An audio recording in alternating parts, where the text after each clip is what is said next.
Hey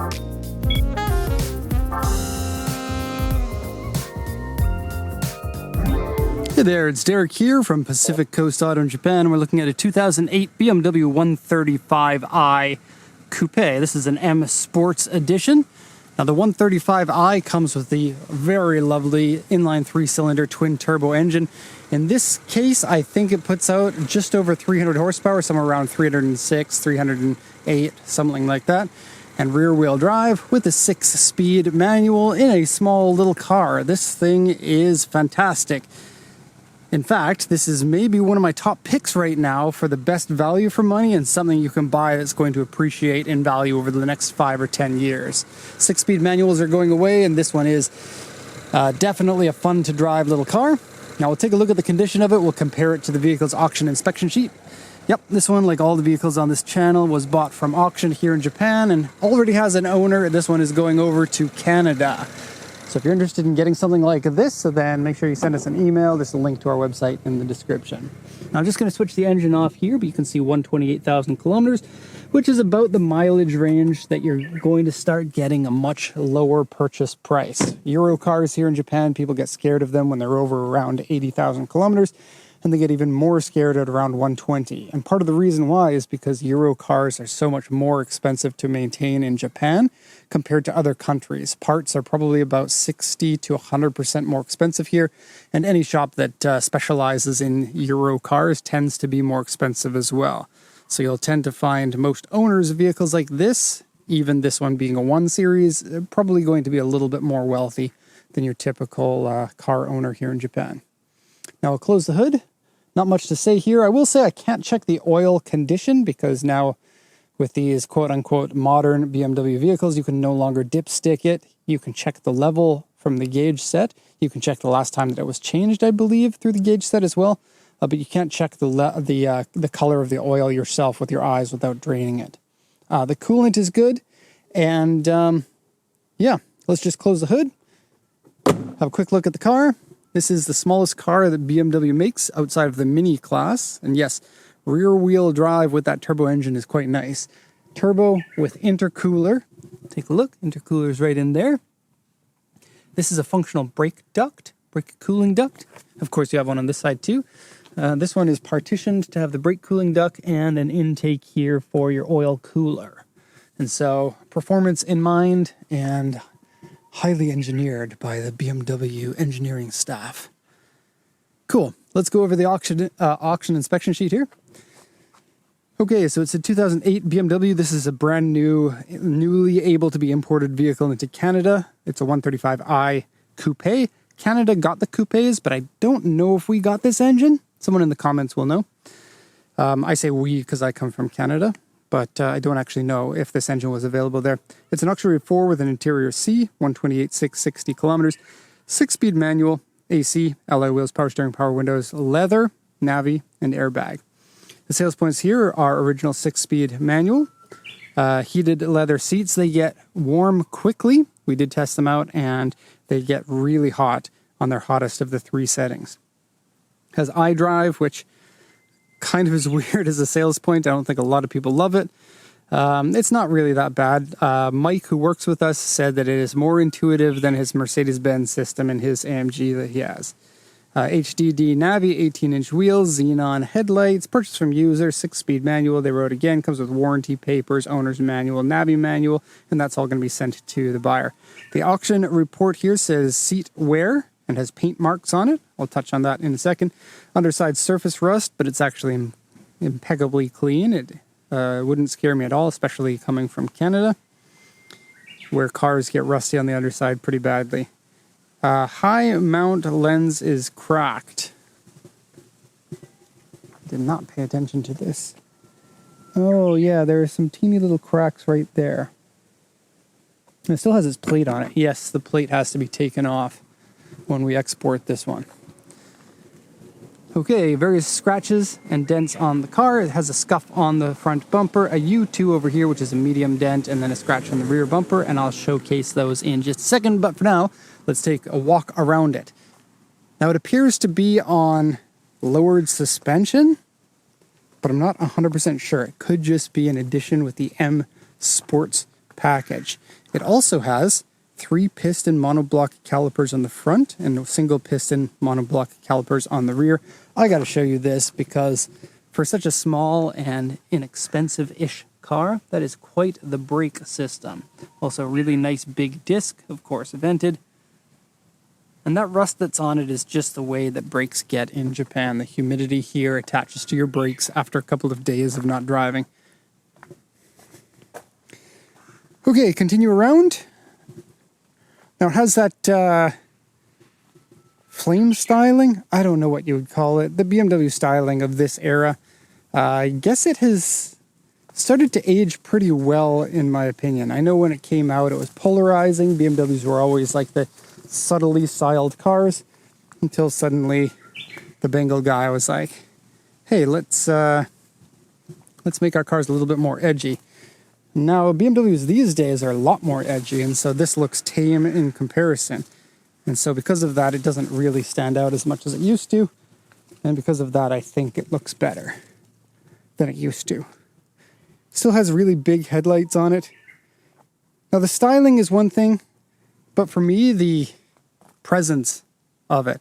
It is a small BMW, which is good, with the pretty big engine, and an engine that's incredibly easy to get more power out of. With not very much money at all, you can get 400 horsepower out of this. And so if you are looking to performance tune it, there's a lot of information about this engine. It was available in the 3 Series, famously, and I believe also something else. Maybe the 5 Series got it? It is not the M engine, though. This one is the turbocharged single throttle body version. Okay, so halo headlights in here. It is a little bit faded. I'm just going to go over the defects of the car here. Of course, it is a 15-year-old vehicle now. Front bumper scuff. There's some touch-up paint right here. And then not mentioned on the auction inspection sheet, but quite important, there are a lot of small rock chips. A lot of them. Here, here, here, here, here, here.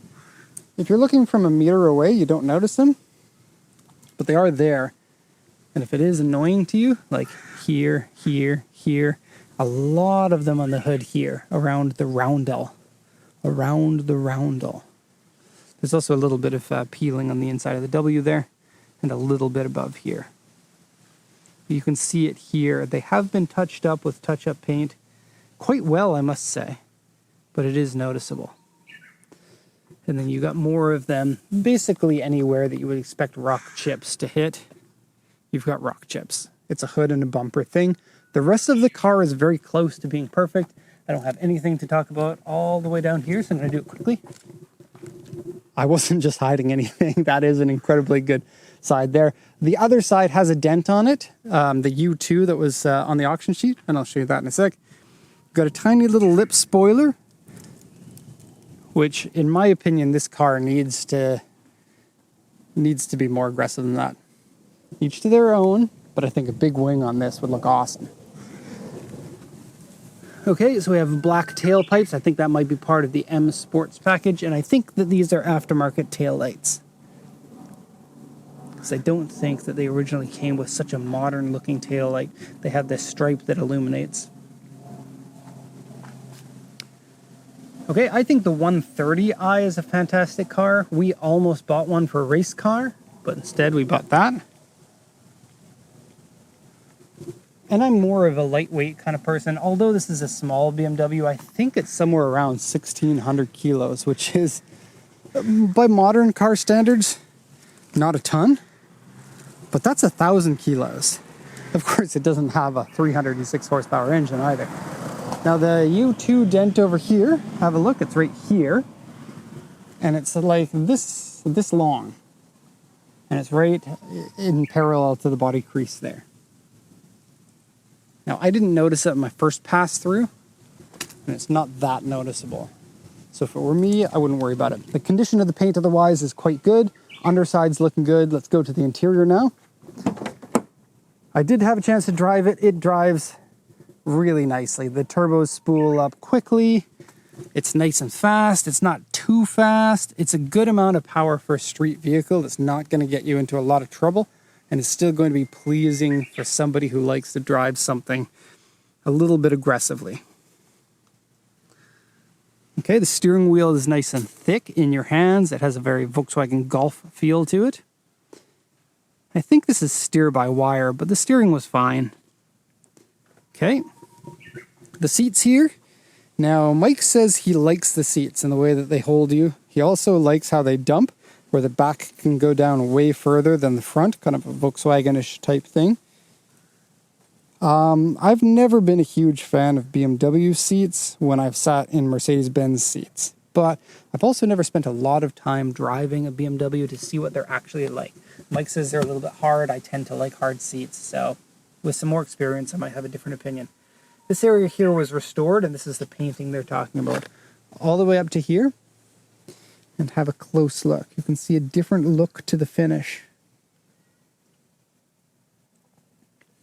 Okay, but otherwise, good condition seat, and you have the cell phone holder. Boop. Pull that open, your cell phone can go inside it. Beep. And now you got a place to hold it. Okay. Now the steering wheel has a little bit of peeling on it, right where you're suspecting the peeling to be, right there, and a little bit down here. Gauge set. Kind of old school looking, if you ask me. Still works. I love how the revs climb so quickly for an inline 6-cylinder. That's fantastic. And it's such a smooth and rewarding feeling engine.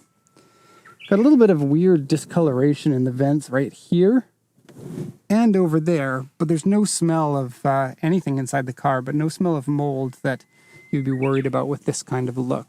So I don't think anything's molding. I think it's just a UV, like a discoloration of the plastic. 3 pedals here. I felt like they're a little bit too far that way, but it's definitely something you would get used to if this was your car. Dashboard has no damage on it. There's a monitor that flips up there. And here's your iDrive, which is used to go through the menus and whatnot. So some scratches here around the iDrive. It's a very common problem on all BMWs of this era. Some around the cup holder there. You get cigarette lighter adapter here and an auxiliary in for your music. No Bluetooth from factory because it's not new enough, I guess. Never been smoked in.